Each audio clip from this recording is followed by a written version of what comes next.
Good evening दोस्तों। तो आज हम बात करने वाले हैं एग्रीकल्चर बिल्स के बारे में। ये 3 बिल हैं, जैसा कि आप जानते होंगे काफ़ी कंट्रोवर्शियल टॉपिक अभी ये है, फिलहाल बहुत वॉलेटाइल है। 3 बिल हैं, इसके अंदर आते हैं, एग्रीकल्चर मैटर से रिलेटेड है। क्योंकि अभी मानसून सत्र लग चुका है, लोकसभा में ये बिल पास हो चुके हैं, अब राज्यसभा में ये बिल अभी अटके हैं। काफ़ी सारे किसान आंदोलन कर रहे हैं, किसान सभा भी, काफ़ी स्टेट्स भी इससे नाखुश हैं। सबसे बड़ी बात, शिरोमणि अकाली दल के जो चीफ हैं सुखबीर बादल जी, उन्होंने भी इस पे नाराज़गी जताई है, इस बिल पे अपना असहमति जताई है, जो कि बीजेपी के एक लॉन्ग टर्म एलाई रहे हैं। हरसिमरत बादल जी जो हैं, उन्होंने कैबिनेट से रिज़ाइन दे दिया है, ये बहुत बड़ी बात है। तो जब ये इतना इंपॉर्टेंट है तो आइए जानते हैं कि ये बिल हैं क्या। तो हमारा पहला टॉपिक और पहला बिल है bill on agri market farmer produce trade commerce promotion and facilitation bill 2020। तो देखो, अगर जब आप इसके नाम से ही पता लगा सकते हो कि पहली बात तो ये फार्मर प्रोड्यूस ट्रेड के बारे में बात हो रही है। यहाँ जो फार्मर प्रोड्यूस करेगा उसका ट्रेड से रिलेटेड ये बिल है। दूसरी बात, प्रमोशन और फैसिलिटेशन के बारे में बात की जा रही है। आई अब इसके पॉइंट्स जानते हैं। तो देखो, पहला पॉइंट है इसका, to create an ecosystem where farmer and trader can enjoy the freedom, ये बात हो रही है। तो अभी तक जो ट्रेड होता था फार्मर और ट्रेडर के बीच, वो होता था मंडीज़ में। किसान जाते थे, मंडीज़ रजिस्टर्ड मंडीज़ होती हैं, एपीएमसी एक्ट में आती हैं ये मंडीज़ हैं, यहाँ जाके वो बेचते थे। और यहाँ सिर्फ लाइसेंस ट्रेडर्स ही, उनको लाइसेंस दिया जाता है सरकारों द्वारा, जो स्टेट की होती हैं, वही यहाँ खरीदो फरोख्त कर सकते थे। पर अब किसान डायरेक्टली सेल कर पाएगा अपना सामान किसी को भी जिसको ज़रूरत है। जैसे कि सिर्फ ट्रेडर तक वो लिमिटेड नहीं होगा जो मंडीज़ के हैं, तो उसकी अपॉर्चुनिटीज़ बढ़ जाएंगी, उसका दायरा बढ़ जाएगा, प्लस उसे अच्छे रेट मिलने के चांसेस और भी बढ़ जाएंगे। पहली चीज़ तो ये हो गई। अब हमारा दूसरा पॉइंट है to promote barrier free inter state और intra state trade of farmer produce. देखो, अगर कोई पंजाब का फार्मर है और अभी तक मंडी में जाके, अपने आसपास की जो मंडियां हैं वहाँ जाके अपना सामान बेचता था और वहाँ के जो ट्रेडर था उसे खरीदता था, पर जब ये इकोसिस्टम आ जाएगा, किसान मंडियों के बाहर जाके भी ट्रेड कर पाएंगे। तो मान लो अगर कोई कोई ट्रेडर जो उससे सामान खरीदना चाहता है, कोई केरला का है या कोई बहुत ही दूर महाराष्ट्र का है, वो भी उससे ले सकता है। अभी तक जिस चीज़ की या जिस अपॉर्चुनिटी की कैपेबिलिटी उसके पास नहीं थी, उसके पास वो दायरा नहीं था, अब वो उसे मिलेगा। इंटरस्टेट और इंट्रास्टेट जो डिफरेंसेस आ रही थी वो समाप्त हो जाएंगी, ट्रेड बैरियर खत्म हो जाएंगे, कम हो जाएंगे। ये हो गया हमारा दूसरा पॉइंट। आइए देखते हैं आगे पॉइंट क्या है हमारे। देखिए, to reduce marketing transportation cost and help the farmer in getting better prices, transportation cost कम होंगी। दूसरी बात, जैसा हमने बताया कि फार्मर को हेल्प करेगा अच्छे से अच्छा रेट लेने में उसके सामान की। और सबसे बड़ी बात यहाँ बस ये की जा रही है कि इलेक्ट्रॉनिक ट्रेडिंग को भी सपोर्ट किया जाएगा। जैसे अभी भारत में डिजिटल इंडिया कैंपेन चल रहा है, डिजिटलाइजेशन बहुत हो रहा है, तो उसी के अंतर्गत ये फ्रेमवर्क बनाया जाएगा ताकि इलेक्ट्रॉनिक ट्रेडिंग को भी बढ़ावा दिया जा सके। ठीक है, जब सब अच्छा है तो इसमें अपोजिशन किस चीज़ का हो रहा है, दिक्कतें कहाँ आ रही है, किन पॉइंट्स पे, तो आइए देखते हैं। देखो, इनमें अपोजिशन ये बोल रही है, जो चीज़ या जो लोगों को दिक्कतें आ रही हैं जिस पे क्लैरिफाई नहीं हो पा रही चीज़ें, वो ये है कि स्टेट्स का ये कहना है कि इसमें उनको रेवेन्यू का बहुत तगड़ा लॉस होगा। क्योंकि अभी तक किसान जाके मंडीज में सामान बेचते थे, तो मंडीज में एक फीस होती है मंडी फीस के नाम से, वो ट्रेडर को पे करनी पड़ती है। वो जो फीस है वो डायरेक्टली स्टेट गवर्नमेंट्स को जाती है। वो और वो जो फीस है या जो पेमेंट होती है, वो एक बहुत बड़ा रेवेन्यू सोर्स होता है इन स्टेट्स के लिए। तो अगर किसान बाहर मंडियों के ट्रेड करना शुरू कर देंगे, बाहरी खरीदो फरोख्त शुरू हो जाएगी, तो स्टेट्स को फीस नहीं आएगी, तो स्टेट्स को बहुत तगड़ा लॉस होगा इस चीज़ को लेके। दूसरी बात यह है कि मंडीज़ में कमीशन एजेंट्स होते हैं, ये कमीशन एजेंट्स ही किसान जो फार्मर वहाँ बेचने जा रहा है या जो ट्रेडर हैं उनके बीच डील्स कराते हैं। तो अगर, और इनका पूरा का पूरा काम सिर्फ मंडीज़ में ही होता है, तो अगर मंडीज़ का ही काम कम हो जाएगा या आहिस्ता आहिस्ता बंद हो जाएंगी, तो इन कमीशन एजेंट्स का क्या होगा। दूसरी चीज़ ये है कि भाई सबसे बड़ी बात, जब मंडीज़ में सामान किसान बेचने जाते हैं तो कई बार उन्हें मिनिमम सेलिंग प्राइस दिया जाता है, मतलब एमएसपी पे वो सामान बेचते हैं, मतलब मिनिमम सेलिंग प्राइस। अगर किसी सामान का वैल्यू बहुत गिर गई है या किसी फसल की पैदावार बम्पर हो गई है, उसके सामान की वैल्यू कम हो गई है, तो ताकि उस किसान को लॉस ना हो, सरकार एमएसपी डिसाइड करती है और उसी रेट पे वो किसान से सामान लिया जा सकता है, ताकि उसे इतना भी लॉस ना हो जाए कि जितने का उसने इन्वेस्टमेंट किया उससे भी कम उसे पैसे मिले। तो जब वो बाहर जाएगा मंडियों के तो उसे एमएसपी का लाभ नहीं उठा पाएगा वो। ये एक बहुत बड़ी बात है। और चौथी बात ये है कि इलेक्ट्रॉनिक ट्रेडिंग ई नैम जो ऑलरेडी है, जो कि फिजिकल मंडी स्ट्रक्चर में एक इलेक्ट्रॉनिक अप्रोच लाया गया था, फिर उसका क्या होगा अगर ये मंडियों को ही डिक्लाइनिंग, इनका डिक्लाइन शुरू हो जाएगा? तो ये भी एक ऐसा पॉइंट है। तो ये हो गया हमारे पॉइंट इस बिल के बारे में। ये बिल हो गया कंप्लीट। आइए जानते हैं अगले बिल की तरफ बढ़ते हैं।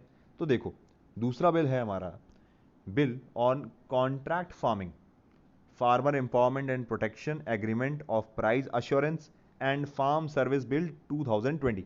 देखो, अब इसके नाम से ही पता लग रहा है कि यहाँ पे बात की जा रही है कॉन्ट्रैक्ट फार्मिंग की इस बिल में, एम्पावरमेंट एंड प्रोटेक्शन की बात की जा रही है, उस एग्रीमेंट की, प्राइस के एग्रीमेंट की। तो इस बिल के नाम से हमें इतना तो पता लग गया कि इसमें ये बात हो रही है। अब इसके प्रोविजन क्या क्या है भाई? देखिए, पहले बात यहाँ ये हो रही है कि farmer can enter into contract with firm, processors, wholesaler, exporter and sale of future farming produce at a pre agreed price. देखो भाई, अब इसका क्या मतलब हुआ आसान शब्दों में? जैसा हमने पहले बताया था, फार्मर डायरेक्टली ट्रेडर से बाई कर सकते, ट्रेडर को सेल कर सकता है सामान डायरेक्टली, मंडी में जाए बिना। इसका मतलब ये है कि मान ट्रेडर हो गया या होलसेलर हो गया या कोई एक्सपोर्टर हो गया, उससे डायरेक्टली वो सामान बेच सकता है। मान लो कि अगर मेरी दुकान है या मेरी कंपनी है, मेरी फैक्ट्री है, मैं चिप्स बनाता हूँ, तो अभी तक मुझे चिप्स के लिए आलू लगते, वो मैं किसी होलसेलर से लेता या किसी बड़े सेलर से लेता, और किसान तो अपने मंडी में जाके बेच देता ट्रेडर को, वो मंडी में ट्रेडर जो है वो किसी और को बेचता, होते होते आहिस्ता आहिस्ता वो किसी सेलर के थ्रू फिर मेरे तक पहुंचता, रेट में बहुत ज़्यादा चेंजेस आ जाते। पर अब किसानों को ये लाभ मिलेगा कि वो सीधा मुझे ही बेच पाए। जैसे मुझे आलू की ज़रूरत है और किसान वो आलू बनाता है, तो मैं उससे सीधा डील कर सकता हूँ। और दूसरी सबसे इंपॉर्टेंट बात इसमें की गई है, sale of future farming produce at pre agreed price. उसके आने वाले जो वो पैदावार करेगा उस पर भी मैं उसके साथ डील कर सकता हूँ। जो मैक्सिमम लिमिट है 5 साल तक मैं उससे डील कर सकता हूँ कि 5 साल में जो भी आप पैदावार करोगे वो मैं एक प्री एग्रीड, मतलब पहले से हम निर्धारित कर लेंगे कि इसी प्राइस पे मैं, जो उस टाइम प्राइस रहेगा, भले ही कम भले ही ज़्यादा, वो मैटर नहीं करता, प्री एग्रीड प्राइस जो हम पहले ही तय कर लेंगे, आने वाले कुछ सालों तक जो तय होगा मैं उस दर पे आपसे सामान खरीदूंगा। ये एक बहुत बड़ा इसमें चेंज है। अब देखते हैं, marginal farmers, small farmers, landless then 5 hectares को इसमें फ़ायदा मिलेगा। तो इसमें सरकार ये कहती है कि जो भी फार्मर है जिनके पास 5 हेक्टेयर से कम है, उन्हें काफ़ी फ़ायदा मिलेगा इस कॉन्ट्रैक्ट फार्मिंग से। और इसमें एक बात ये भी है कि 86% ऑफ टोटल फार्मर इंडिया के वो बहुत स्मॉल फार्मर हैं जिनकी 5 हेक्टेयर से लैंड कम ही है। अब इसमें सरकार ने एक अच्छी कोशिश की है कि रिस्क जो है, अनप्रिडिक्टेबिलिटी जो है मार्केट में, जो प्राइस कभी ऊंचे हो जाते हैं कभी बिल्कुल कम हो जाते हैं, ये जो फार्मर को दिक्कत आती थी कि उनका सामान बेचने में बहुत दिक्कत होती थी, जो उन्होंने पैसा लगाया उतना भी नहीं मिल पाता था, इससे सरकार की कोशिश है कि वो जो अनप्रिडिक्टेबिलिटी है वो ट्रेडर पे जाए, ना कि किसान पे, वो दिक्कतें किसान को ना झेलनी पड़े। देखो, और अगला पॉइंट क्या है, enable farmer to access modern technology. जब कॉन्ट्रैक्ट फार्मिंग होगी, नई टेक्नोलॉजी आएगी, बड़े ट्रेडरों से उनका लेन देन होगा, तो जाहिर सी बात है नई टेक्नोलॉजी पे भी स्ट्रेस किया जाएगा, टेक्नोलॉजिकल एडवांसमेंट भी आएंगी भारत में और किसान इस क्षेत्र में लाएंगे, क्योंकि अभी तक उतना टेक्नोलॉजिकल एडवांसमेंट नहीं था कृषि क्षेत्र में। तो आइए, ये तो हो गई बहुत अच्छी बातें। इसमें एक और पॉइंट है हमारे पास कि effective dispute resolution mechanism with reduced timeline. तो देखो, इसमें सीधी बात है, कुछ भी नहीं, कि एक मैकेनिज्म लाया जाएगा ताकि किसानों को अगर कोई भी दिक्कत है तो एक पर्टिकुलर टाइम पीरियड में उसे सॉल्व किया जा सके। ठीक है, अब इसमें दिक्कत कहाँ आ रही है, अपोजिशन किस चीज़ का हो रहा है यहाँ पे? तो देखो, अपोजिशन इस बात का हो रहा है कि फार्मर्स जो कॉन्ट्रैक्ट फार्मिंग करेंगे, तो इस पर्टिकुलर डील में किसान एक बहुत ही छोटा प्लेयर है। क्योंकि देखो, जो जिन लोगों से वो डील करेगा, जो बायर हैं, जो ट्रेडर हैं, वो बहुत बड़े लोग हैं, वो बहुत बड़ी कंपनियां हैं, कॉरपोरेट्स हैं, एमएनसीज हैं, जिनसे वो डील करेंगे। और उससे कंपैरिजन में किसान तो बहुत छोटी एंटिटी है। तो जाहिर सी बात है, जब भी कोई डील होती है किसी भी तरीके की, तो अगर उस डील में जो बेचने वाला है और जो खरीदने वाला है, अगर इनमें से कोई भी बहुत ज़्यादा बड़ा है, तो डील एक तरफा होती है। ये एक बहुत ही रेगुलर सा, नॉर्मल सा कॉन्सेप्ट है। तो अगर वो जो ट्रेडर हैं, जो खरीदार हैं, वो बहुत ज़्यादा बड़े हैं और किसान बहुत ही छोटे हैं, तो ट्रेडर अपने हिसाब से, अपनी पावर के हिसाब से उन्हें मैनिपुलेट कर सकते हैं, उन्हें फोर्स कर सकते हैं, जो वो चाहें, जिस प्राइस पे चाहें, जिस बेसिस पे चाहें, जिस शर्तों पे चाहें, उनसे वो सामान खरीदें, उनसे वो डील लें। ये सबसे बड़ी बात यहाँ उठ के आती है हमारे सामने।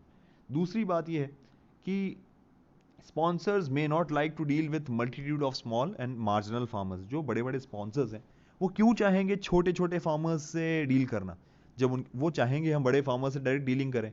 वो छोटे छोटे छुटपुट लोगों से या छोटे फार्मर्स से जिनकी उतनी पैदावार नहीं है, जिनके पास उतने बड़े खेत नहीं है, उनसे डील वो नहीं करना चाहेंगे। तो इससे उनको बहुत लॉस होगा, क्योंकि मेजॉरिटी तो इन्हीं लोगों की है आखिर।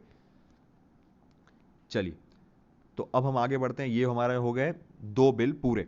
तीसरे बिल की तरफ बढ़ते हैं। आपको याद होगा कल तीसरे बिल पे मैंने पूरा पूरा डेडिकेटेड वीडियो दिया था। तो आइए जानते हैं तीसरा वीडियो था किस बारे में और तीसरा पॉइंट है क्या हमारा। तीसरा बिल है bill related to commodities, the essential commodity amendment bill 2020। आपको याद होगा पूरा डेडिकेटेड वीडियो कल आया था। इसमें मैं ज़रा डिस्कशन नहीं करूंगा, आपको बस छोटे टॉपिक में समझा देता हूँ, छोटे पॉइंट्स में। देखिए, इसमें बात यह हो रही है कि इसमें कुछ चीज़ों को रिमूव किया गया जो एसेंशियल कमोडिटीज थी, जैसे serial, pulses, oil seeds, onion, potatoes को इन लिस्ट से थोड़ा अलग किया गया है, जो कि एक्स्ट्रा ऑर्डनरी सर्कमस्टांसेस में डाल देंगे। अगर एक्स्ट्रा ऑर्डनरी सर्कमस्टांसेस आएंगी तभी इन पे पाबंदियां लगेंगी। दूसरी बात यह है कि सरकार का यह कहना है कि प्रोविजन विल अट्रैक्ट एफडीआई को लाएगा ये प्रोविजन, फार्म सेक्टर में पैसा आएगा, प्राइवेटाइजेशन आएगा, तो जाहिर सी बात है टेक्नोलॉजिकल एडवांसमेंट्स होंगी। अब अगला पॉइंट क्या है हमारा, इसमें अगला पॉइंट ये है कि इन्वेस्ट होगा फार्म स्ट्रक्चर में, कोल्ड स्टोरेजेस में मॉडर्नाइज किया जाएगा फूड सप्लाई चेन को। देखो, कोल्ड स्टोरेज में और food supply chain. Cold storage क्या है? तो कोल्ड स्टोरेज मतलब ये होता है जहां पे सामान स्टोर किया जाता है, जहां पे खाद्य पदार्थ ठंडे इन्वायरमेंट में स्टोर किया जाता है। तो अभी तक भारत में ये बहुत बड़ी दिक्कत है, कोल्ड स्टोरेजेस भारत में बहुत कम है आज भी। पहले भारत में खाने पीने की या कृषि में काफ़ी पिछड़ा हुआ था, पर आज भारत कृषि में इतना आगे है कि उसके पास सरप्लस अमाउंट में चीज़ें होती हैं, उत्पाद सरप्लस है, पर उन्हें रखने की जगह नहीं। आप सुनते होंगे बहुत सारी न्यूज़ आती हैं, इतना अनाज सड़ गया, बारिश हो गई, बाढ़ आ गई, वो सड़ गया, बह गया, खराब हो गया। क्यों? क्योंकि कोल्ड स्टोरेजेस की अभी भी भारत में बहुत दिक्कत है। तो इसमें यही बात की गई है कि मॉडर्नाइजेशन आएगा तो इन्वेस्टमेंट आएगी कोल्ड स्टोरेजेस में भी, और ये आज बहुत ज़रूरी है भारत के लिए। देखिए, उसके बाद क्या पॉइंट है, ये चीज़ें दोनों को फ़ायदा देंगी, फार्मर्स को भी, कंज्यूमर्स को भी। प्राइस स्टेबिलिटी आएगी। देखो, अब ये चीज़ जो है कॉम्पिटिटिव मार्केट एनवायरनमेंट लाएगा, तो cut waste of farm produce, मतलब कॉम्पिटिटिव आएगा। जाहिर सी बात, जहाँ कॉम्पिटिशन होता है वहाँ जो कंज्यूमर्स हैं उनको फ़ायदा होता है, ये बात तो जाहिर। देखो, अब इसमें अपोजिशन किस चीज़ की हो रही है। प्राइस लिमिट जो होगी उसे एक्स्ट्रा ऑर्डनरी सर्कमस्टांसेस में डाला गया है। एक्स्ट्रा ऑर्डनरी सर्कमस्टांस जब बहुत प्राइसेस बढ़ जाएंगे तब जो पाबंदियां या नियम हैं इन इन कम्युनिटीज़ पे लागू होंगे। पर जो भी प्राइस रखे गए हैं या जो मापदंड रखे गए हैं वो इतने ज़्यादा हैं कि कुछ लोग, किसान संगठन या कुछ स्टेट्स को ऐसा लगता है जो कि इसका अपोजिशन कर रहे हैं कि हो सकता है प्राइसेस उतने ज़्यादा कभी राइज ही ना करें, क्योंकि वो पैमाना इतना ज़्यादा रखा गया है कि हो सकता है वो उस तक कभी पहुंचे ही ना। तो इससे उनको लॉस होगा। दूसरी बात, big companies will have freedom to stock commodities, it means they can dictate the farmers. वो स्टॉक कर सकते हैं सामान को जो फार्मर बेचते हैं। आपने सुना होगा कि प्याज के दाम बढ़ गए कई जगह क्योंकि छापे पड़े, उन्होंने प्याज जमा करके रख लिए थे स्टॉक, कमी हो गई अचानक से मार्केट में, रेट बढ़ गए। तो अगर वो ऐसा करते हैं, इस चीज़ को कंट्रोल करते हैं बड़े ट्रेडर, तो जाहिर सी बात है रेट फ्लक्चुएट होंगे, किसानों को दिक्कतें आएंगी, उन्हें कम पैसे में सामान देना पड़ सकता है। किसान पूरे के पूरे कंट्रोल में आ सकते हैं इन बिग कंपनियों के, क्योंकि ये बहुत बड़ी हैं, उनके कंपैरिजन में कंपनियां बहुत बड़ी होंगी। और जो अभी रिसेंटली ही सरकार ने प्याज का बैन कर दिया एक्सपोर्ट, क्योंकि प्राइजेस बढ़ रहे थे, तो इसीलिए सरकार ने इसको ध्यान रखते हुए एक्सपोर्ट बंद कर दिया, ताकि इंटरनली जो दिक्कतें हैं या जो सप्लाई में कमी आ रही है वो पूरी हो सके। तो ये एक टाइप का डिलेमा डालता है लोगों के बीच, थोड़ा कन्फ्यूजन क्रिएट करता है जो। तो देखो, हमने टॉपिक के बारे में तो बहुत अच्छे से बात कर ली, हमने सब समझ लिया, पर मैं आपको कुछ ऐसा एडिशनल डाटा देना चाहता हूँ जो मुझे लगता है कि आपकी इस टॉपिक के लिए समझ में काफ़ी हेल्प करेगा, आपको काफ़ी क्लैरिटी देगा, समझने में मदद करेगा। हालांकि एग्ज़ाम पर्सपेक्टिव से बिल्कुल भी बहुत ज़्यादा इंपॉर्टेंट नहीं है, पर टॉपिक क्लैरिटी के लिए काफ़ी इंपॉर्टेंट है। तो हमने बात की एमएसपी की, मिनिमम सपोर्ट प्राइस, आप समझ ही गए, एकदम मिनिमम मूल्य किसानों को उनके सामान का देना ताकि एटलीस्ट वो सस्टेन कर सकें। अब दूसरे पॉइंट पे आते हैं, एपीएमसी। देखो इस टर्म को याद करो, एपीएमसी, इसका फुल फॉर्म क्या हुआ? Agricultural produce and marketing committee. State APMC act होता है जिसके अंडर ये मंडीज आती हैं। उन्हीं नियमों के हिसाब से मंडी कार्य करती। ये एक मंडी इतनी बड़ी होती है लगभग कि 2 से 300 गांव के किसान इनमें आके व्यापार करते हैं। अब आपको याद होगा हमने बात की थी कमीशन एजेंट्स के बारे में। इनको अरहत्याज भी कहा जाता है, हो सकता है प्रोनाउंसिएशन मेरा गलत हो, पर इन्हें अरहत्याज भी कहा जाता है। दूसरी बात, स्टेट्स के बारे में जब हम आते हैं तो स्टेट्स क्यों खफा खफा महसूस कर रहे हैं, कई स्टेट्स ने असहमति जताई है। उसका कारण ये है कि ये जो बिल रेगुलेट होता है इसमें एक टेक्निकलिटी है। जो बिल रेगुलेट होता है उसमें टर्म का यूज़ किया गया है ट्रेड, उसमें ट्रेड टर्म का यूज़ किया गया है, ना कि मार्केटिंग टर्मिनोलॉजी का, फॉर एग्रीकल्चरल कमोडिटीज़। अब देखो इससे फ़र्क क्या पड़ता है, जब ट्रेड टर्म का यूज़ होता है तो वो टर्म आती है कॉन्करेंट लिस्ट में, मतलब भारत सरकार के अधीन। और जब मार्केटिंग टर्म का यूज़ होता है तो वो प्योरली राज्य सरकार, स्टेट गवर्नमेंट के अंदर आती। इसलिए इसकी टेक्निकलिटी में ये फ़र्क था, एक छोटी सी बात से कितना ज़्यादा फ़र्क बैठ जाता है। अब ये जो मंडी फीस है या जो मंडी टैक्स होते हैं ये मैटर क्यों करते हैं, क्योंकि ये बहुत बड़े तादाद पे बहुत बड़ा रेवेन्यू जनरेट करते हैं। एस्टिमेट्स ये हैं कि 12,000 करोड़ मंडी टैक्स आता है। और जो स्टेट सबसे ज़्यादा टैक्स कलेक्ट करते हैं, सबसे ज़्यादा इनको फ़र्क पड़ता है, वो है पंजाब, हरियाणा, छत्तीसगढ़, यूपी और मध्य प्रदेश, और तेलंगाना भी इसमें आता है। अब देखिए इसमें जो किसान सभा है या किसान जो आंदोलन कर रहे हैं, उनकी जो यूनियंस, उनका ये कहना है कि जब वो मंडी से बाहर ट्रेड करती हैं तो एक अनसर्टेनिटी बन जाती है। वो कैसे?